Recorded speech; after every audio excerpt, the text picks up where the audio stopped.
নিশাটো কেনেবাকে পাৰ হ'ল। যতীনৰ ৰাতিপুৱাৰ পৰা ডিঙি বিষ। গাটো যে তাক কিবা ভাল যেন লগা নাই। গোটেই ৰাতি ৰবীনে কোৱা কথাবোৰেই ভাবি থাকিলে। লাহে লাহে তাৰ ঠাণ্ডা লাগিবলৈ ধৰিছিল। চাহ একাপ খাই লৈ সি পুনৰ বিচনাত বাগৰিল। মাজতে এপাক ৰবীন আহিছিল যদিও যতীন টোপনিৰ কোবত গমেই নাপালে। সময় বাগৰি নিশা ৯ মান বাজিলগৈ। মাক তেতিয়া পাকঘৰত কাম কৰি আছিল। যতীনৰ গা ভাল নথকাৰ বাবে তাৰ মাকে আজি মাংস ৰান্ধিছিল। ভাত হোৱাৰ পিছত মাকে তাক খাবলৈ মাতিলে। লাহে লাহে এখোজ দুখোজকৈ সি পাকঘৰলৈ আহিল। দুয়ো একেলগে ভাত খাবলৈ আৰম্ভ কৰিলে। হঠাৎ তাৰ মাকে তালৈ লক্ষ্য কৰিলে। মাংসবোৰ যে সি জন্তুৰ দৰে টানি টানি খাই আছে।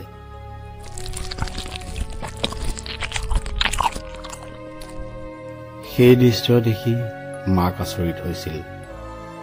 আজি প্ৰথমবাৰৰ বাবে তাক জন্তুৰ দৰে খোৱা দেখিছে মাকে। সময় বাগৰি গল।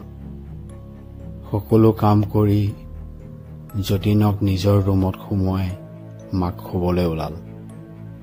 নিশা 12 মান বাজিছিল। মাকে বাহিৰত শুনিছিল এটা শব্দ।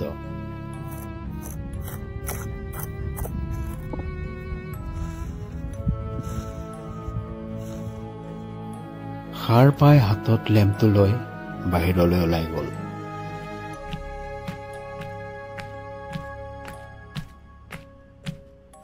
দেখে সেই দূৰৈত যতীনে নখেৰে মাটিবোৰ খান্দিব ধৰিছে। মাক আচৰিত হৈ তাৰ ওচৰলৈ দৌৰি গল। টানি টুনি তাক ভিতৰলৈ লৈ আহিলে। ভিতৰত থৈ পিছফালৰ দৰজাখন মাৰিব ওলাইছিলহে। যতীনে আগফালৰ দৰজা খুলি বাহিৰলৈ দৌৰ মাৰিলে।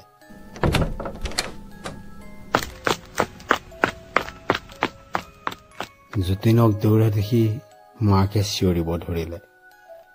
মাকৰ সেই চিঞৰত ওচৰৰ চুবুৰীয়া সাৰ পাই উঠিছিল। গাঁৱৰ কেইবাজনো বিচাৰি গল। আগত গৈ সেই বাঁহতলিখনৰ মাজত যতীন নাইকিয়া হৈ থাকিল। গাঁৱৰ সকলোৱে যতীনক বিচাৰিবলৈ ধৰিলে, কিন্তু কোনেও যতীনক বিচাৰি নাপালে। নিশাটো পাৰ হল। দুপৰীয়াৰ কথা। গাঁৱৰ মানুহ এজন দিব গৈছিল এৰাল। সেই বাঁহতলিত দেখা দৃশ্যই তাক যে অবাক কৰি তুলিছিল। দৌৰি আহি গাঁৱত সি খবৰটো দিলেহি। গাঁৱৰ সকলো মানুহ দৌৰি গল।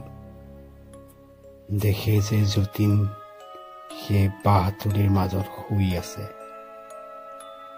মাকৰ চিন্তা হবলৈ ধৰিলে। বেজ মতুৱাই তাক চোৱালে।